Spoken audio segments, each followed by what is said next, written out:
So I last was ending my lecture on archaic Greece and mainly talking about the way that Near Eastern or Middle Eastern culture and the alphabet from the Phoenicians fused into the Greek world. And the Greeks also, one of the things different that I wanted to point out is that Phoenicians had an alphabet system where they'd use consonants with no vowels. So imagine this when you see the someone write BLDG period standing for building. Imagine our entire language functioning in that way. It works quite simply when everyone knows what vowels to fill in. Over time, though, you can lose that understanding. And so it can be an efficient system, and it can also be has its problems. Then you have languages such as Chinese or much of how ancient Egyptian hieroglyphs worked, which were pictorial, where you simply write a picture to indicate something, not using phonetics.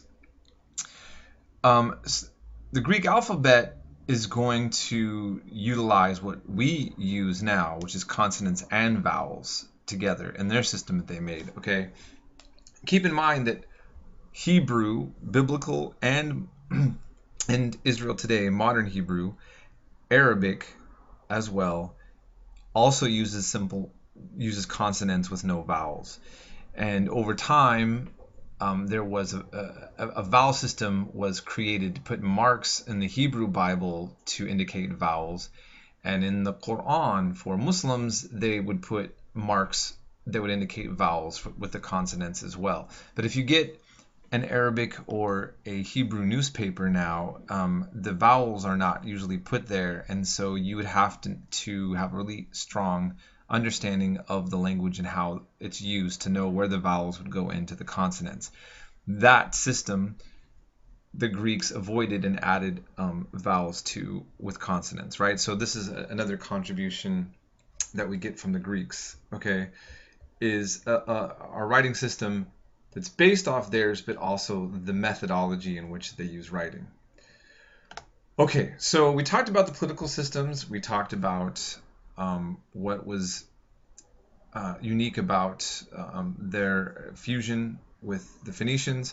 So let's talk about two important states that were not the only ones, but of course the real dominant Greek city-states that were recorded in history and really seen as a kind of compare and contrast in terms of different systems that were used in those political systems I talked about earlier. And they were often rivals as well as allies. So let's talk about Sparta and Athens. Sparta was militaristic in the extreme.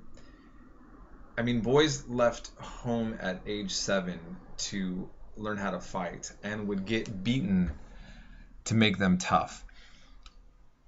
Hopefully, you should have read the text, and as you saw the details there, it was really shocking, right?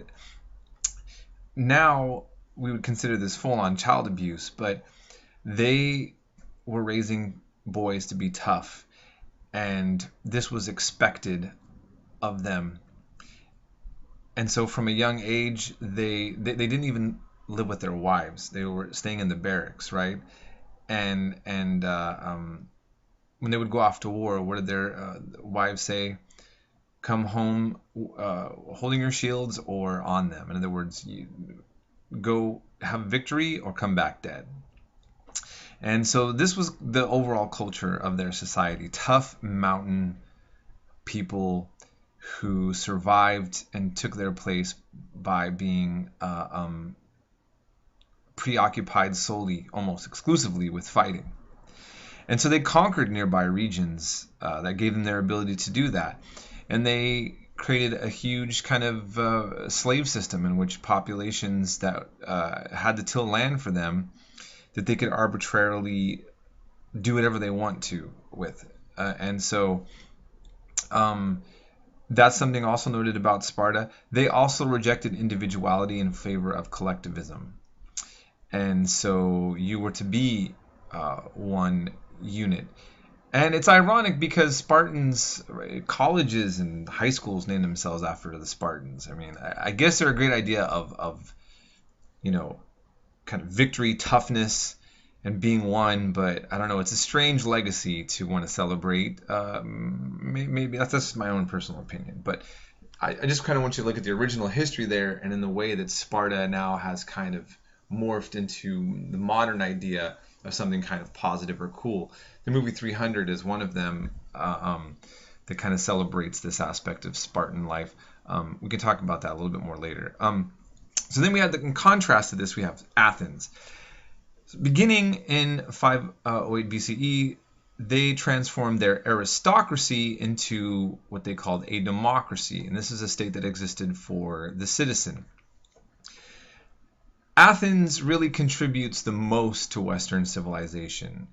Or should we say that the West drew from Athenian culture the most.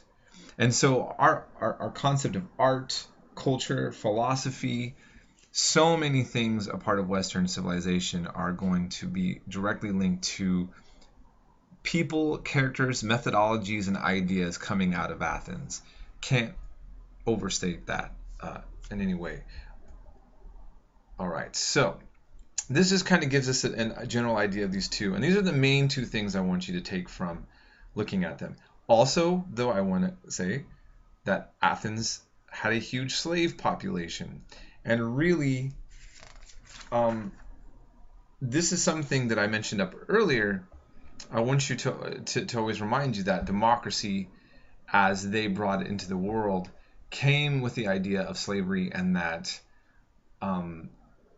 citizenship had a very limited idea for Athenians, as democracy has always been. And so when we talk about spreading democracy in the world, perhaps it's good to actually ask ourselves what that means, right? And not just take that word at face value. Anyways, okay. So we're going to break away from talking about the Greeks a little bit, and we're going to go into the Persians and Zoroastrianism. And you might wonder why we do that. The textbook helps kind of facilitate this transition of this discussion. But basically, the Greeks' encounters with the Persians are going to be huge in the influence of the Greeks. It's going to leave major impact on the way that they unified and fought amongst themselves, the way that they thought of themselves. And also, it's not, I don't think I saw it in the book here, but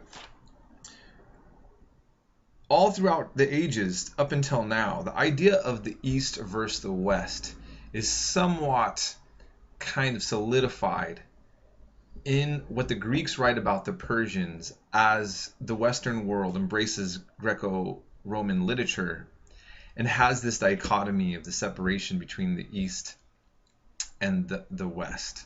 Okay, so actually what I'm going to do is having said that here, I'm going to end this lecture now, and then I'm just going to return to my next lecture. I will solely talk about the Persians, Zoroastrianism, their influence, and then what the Persian and the Greek wars actually meant to the Greeks, and where that legacy really fits in.